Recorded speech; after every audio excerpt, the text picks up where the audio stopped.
Assalamualaikum warahmatullahi wabarakatuh. Allahu akbar, Allahu akbar, Allahu akbar. Allahu akbar, Allahu akbar, Allahu akbar.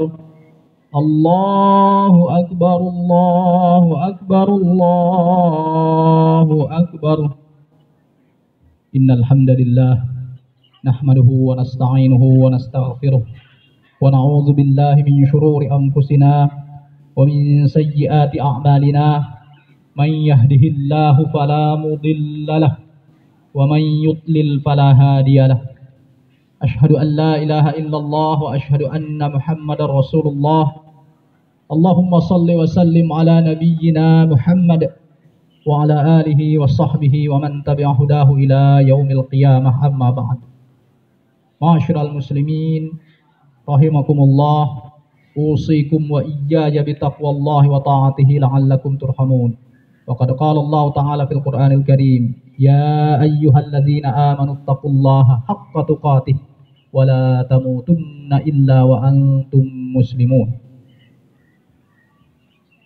Jamaah salat Idul Adha yang dimuliakan oleh Allah Ta'ala, sudah selayaknya lah kita senantiasa bertasbih, bertakbir, memuji rahmat Allah pada kita. Dan inilah yang diperintahkan Allah Ta'ala di hari raya terbesar umat Islam saat ini, hari di mana Allah menjadikan mansak sebagaimana ayat yang kita baca tadi dalam surah Al-Hajj, walikulli ummatin ja'alna mansaka. Setiap umat Allah jadikan baginya cara untuk beribadah, untuk bersyukur kepada Allah ala ma razaqahum min bahimatil an'am. Bersyukur kepada Allah apa yang Allah berikan berupa hewan-hewan ternak. Maka semua inilah mendasari syariat kurban, sehingga pada hari ini kita semua akan merayakan hari raya Idul Adha, hari raya kurban, dengan mengorbankan perlambang berupa hewan ternak tersebut yang merupakan perlambang atas perintah Allah. Makanya Allah Ta'ala sempat mengatakan di akhir ayat yang kita baca tadi, la yanalallaha luhumuha wala dima'uha walakin yanaluhut taqwa minkum. Bukan daging dan darah hewan itu yang akan sampai kepada Allah, tapi takwanya kalian itu yang akan sampai kepada Allah. Maka inti di sini adalah takwa, yaitu ketika kita menjalankan perintah Allah dan meninggalkan larangannya, maka itulah yang akan diterima oleh Allah. Allah perintahkan apa? Allah perintahkan sembelih kambing, Allah perintahkan sembelih onta, Allah perintahkan sembelih sapi. Itulah yang kita laksanakan, dan itulah perwujudan takwa, yaitu melaksanakan perintah Allah dan meninggalkan larangan Allah. Dan itu semua perlu mujahadah atau jihad. Nah, itulah yang berkenaan dengan tema kita pada khutbah Idul Adha kali ini, di bawah naungan ayat terakhir surah Al-Ankabut. Satu ayat yang kita tadabburi akan melahirkan banyak sekali hikmah yang akan kita jalankan dalam kehidupan kita, yaitu firman Allah Ta'ala, walladzina jahadu fina lanahdiyannahum subulana wa innallaha lama'al muhsinin. Orang-orang yang berjihad di jalan kami, maka pasti akan kami beri dia petunjuk jalan-jalan kami yang lain. Jadi banyak jalan Allah yang akan diberikan apabila orang telah berjihad di jalannya. Dan sesungguhnya Allah benar-benar bersama dengan orang-orang yang berbuat baik. Di sini ada kunci bahwa jihad adalah jalan yang menyebabkan datangnya petunjuk Allah Subhanahu wa Ta'ala. Jihad yang dimaksud dalam ayat ini, karena ayat ini atau surah Al-Ankabut secara umum dikatakan oleh para ahli tafsir turun di Mekkah, di mana pada saat itu belum ada kewajiban jihad perang fisik melawan orang-orang kafir, yang baru diwajibkan di Madinah. Maka para ulama mengartikan jihad di sini adalah jihad secara umum, atau jihad kalau dalam konteks waktu ayat ini turun adalah berjihad dalam dakwah berjihad dalam melaksanakan perintah Allah dan meninggalkan larangan Allah.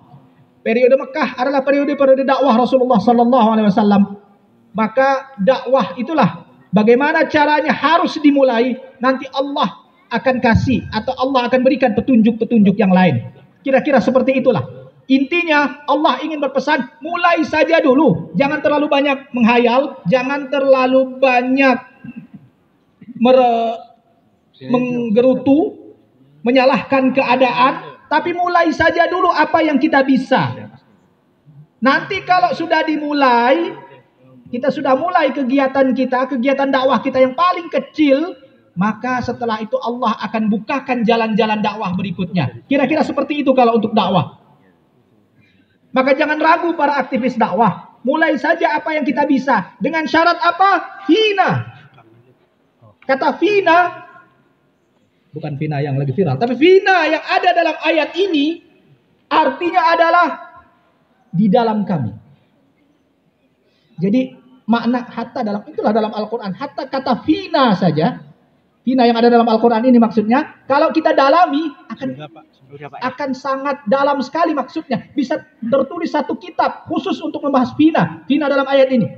Walladzina jahadu fina, orang yang berjihad di dalam kami, maksudnya karena Allah dan sesuai dengan syariat Allah. Ringkasnya seperti itu.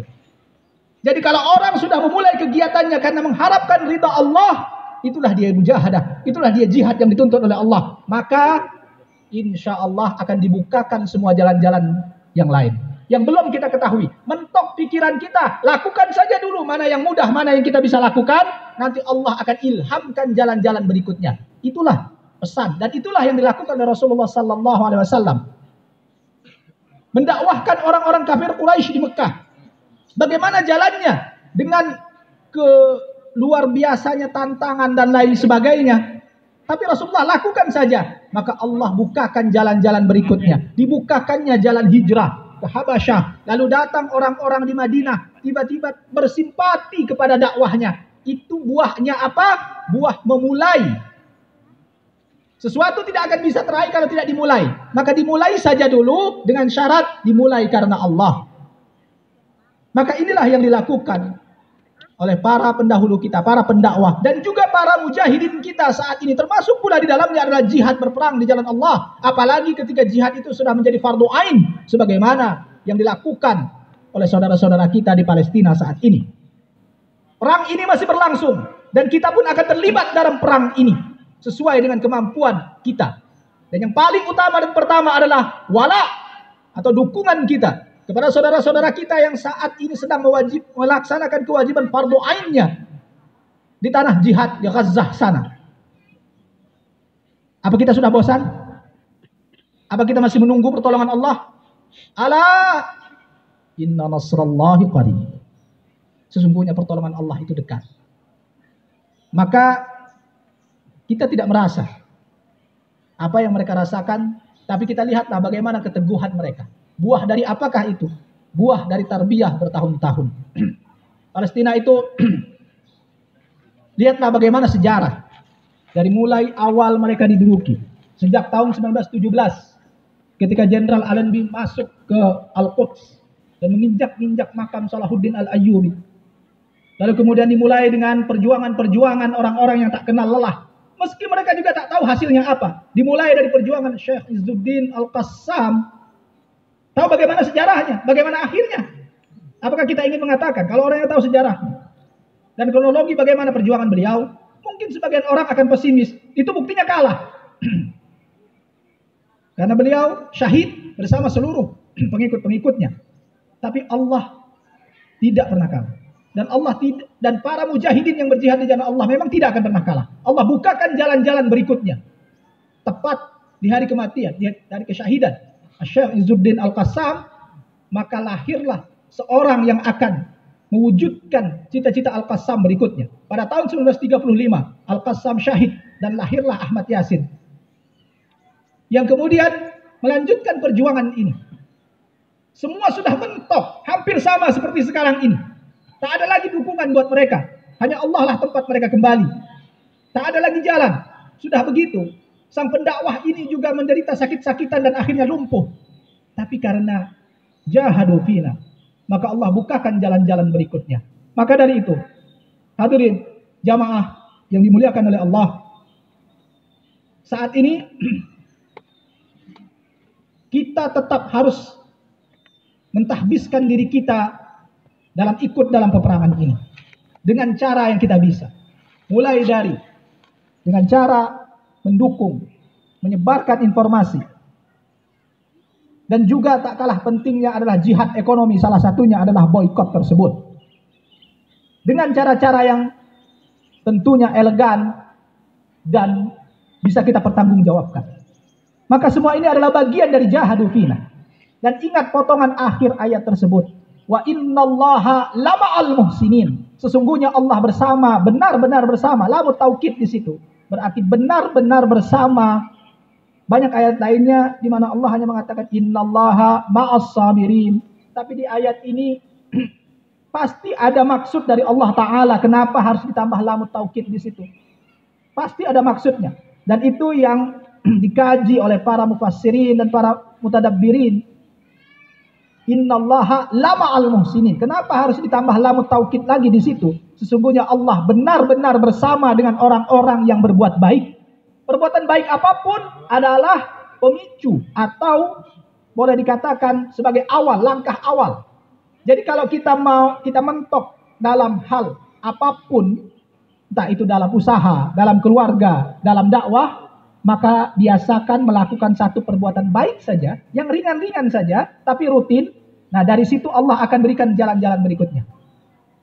Perbuatan baik apapun. Dan umumnya kalau orang sudah menyebut kata muhsinin, atau perbuatan baik, yang paling cepat ditangkap oleh benak orang adalah berdonasi atau menyumbang. Makanya para donatur itu biasa disebut muhsinin. Sebenarnya kata muhsinin atau perbuatan baik tidak hanya itu, tapi mencakup semua perbuatan baik. Tetapi yang paling umum adalah itu. Maka ihsan, menjadi orang muhsin, banyak-banyak menyumbang di jalan Allah, terutama untuk saudara-saudara kita yang berjihad di sana. Itu adalah bagian dari perbuatan baik yang mana dengan apabila itu kita lakukan, maka Allah akan membukakan banyak jalan bagi kita. Barakallahu li wa lakum fil Qur'anil Karim. Wa nafa'ani wa iyyakum bima fihi minal ayati wa dzikril hakim. Aqulu qawli hadza wa astaghfiruh innahu huwal ghafurur rahim.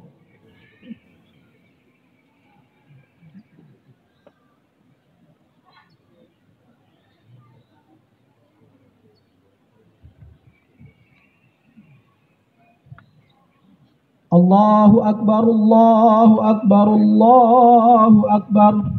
Allahu Akbar, Allahu Akbar, Allahu Akbar, Allahu Akbar. Hadirin jamaah salat Id yang dimuliakan Allah. Masih kita berada dalam naungan ayat-ayat Allah ini. Dan semua kita sebagai orang-orang yang beriman, hendaklah mendasari hidup kita hanya kepada syariat Allah. Kita merasakan bahwa perjuangan itu pasti tidak mudah. Yang dinamakan jihad, dia tidak akan dikatakan jihad kalau dia terlalu mudah. Jihad itu sendiri secara bahasa adalah mengeluarkan seluruh kemampuan sampai batas akhir. Kira-kira seperti itulah makna bahasa dari yang namanya jihad. Sebab kalau ringan, maka secara bahasa tidak dinamakan jihad. Orang dikatakan jihad kalau dia melakukan sesuatu dengan mengeluarkan pengorbanan yang cukup besar, bahkan sampai pada titik akhir kemampuan dia. Secara bahasa seperti itulah kata jahada itu. Maka itu pula yang dilakukan oleh semua kaum muslimin, para pejuang-pejuang agama, para pendakwah, dan para mujahidin. Mereka akan mengeluarkan itu semua tanpa kenal lelah dan akan sabar dalam hal itu. Karena apa? Karena ketika orang telah berjihad, maka Allah akan mengilhamkan iman pada dirinya. Tinggal bagaimana dia menjaga keistiqomahan itu. Nah disitulah perlunya kita menjaga keistiqomahan jihad. Dengan apa? Tentunya dengan jamaah. Orang bagaimanapun kuat imannya, kalau hanya dia sendiri pasti akan mudah goyah. Maka dari itu pentingnya berjamaah, pentingnya berkumpul, pentingnya kita membuat satu komunitas orang-orang baik. Zaman sekarang, di saat zaman semakin rusak ini, betapa banyak komunitas keburukan yang siap digandrungi oleh generasi-generasi muda kita. Maka kewajiban bagi para juru dakwah, siapapun, terutama para ulama, para umara, para DKM masjid, untuk membentuk komunitas kebaikan yang berisi orang-orang yang akan menjaga kita, menjaga keimanan kita. Ingat, setiap kita akan tercermin pada di mana tempat kita berkumpul. Sesoleh apapun kita, kalau lingkungan kita tidak mendukung, maka biasanya banyak orang yang akan goyah. Tidak banyak yang kuat imannya. Dan kita tidak boleh merasa kuat iman. Maka dari itu kita harus membentuk komunitas-komunitas yang menjaga keimanan itu. Komunitas-komunitas pengajian, komunitas-komunitas amal kebaikan yang tujuan dasarnya tidak lain tidak bukan adalah berdakwah di jalan Allah, agar generasi-generasi kita tidak menjadi generasi-generasi yang hilang, generasi-generasi korban al-ghazwul fikri yang semakin menjadi-jadi. Maka itulah bagian dari mujahadah kita, dan semoga Allah senantiasa menaungi kita. Maka kita berdoa kepada Allah Ta'ala untuk kebaikan kita, kebaikan diri kita, keluarga kita, dan juga seluruh kaum muslimin. A'udzubillahi minasyaitonirrajim. Bismillahirrahmanirrahim. Alhamdulillahi hamdan katsiran tayyiban mubarakan fihi kama yuhibbu rabbuna wa yardah. Allahumma salli ala Muhammad wa ala ali Muhammad kama sallaita ala ali Ibrahim, mubarik ala Muhammad wa ala ali Muhammad kama barakta ala ali Ibrahim fil alamin innaka Hamidum Majid. Allahumma ighfir lana dhunubana wa israfana fi amrina wa thabbit aqdamana wansurna 'alal qaumil kafirin. Allahumma ansur ikhwanana al-mujahidin fi Filastin. Allahumma ansur ikhwanana al-mustad'afin fi Gazzah. Allahumma qdhif 'ala qulubil yahud wa hulafaihim ar-ru'b hatta yukhribu buyutahum bi aydihim wa bi aydil mu'minin. Allahumma 'alaika bil yahud. Allahumma 'alaika bi hulafaihim wa a'izzal Islam wal mujahidin. Allahumma a'izzal Islam wal mujahidin 'alaihim. Allahumma inna nas'alukal huda wat tuqa wal afaf wal ghina. Ya muqallibal qulub tsabbit qulubana ala dinik. Ya muqallibal qulub tsabbit qulubana ala ta'atika wa ta'ati rasulik. Allahumma ighfir lil muslimina wal muslimat wal mu'minina wal mu'minat al ahya'i minhum wal amwat innaka sami'un qaribun mujibud da'wat ya qadiyal hajat. Rabbana la tuzigh qulubana ba'da idh hadaitana wa hab lana min ladunka rahmah innaka antal wahhab.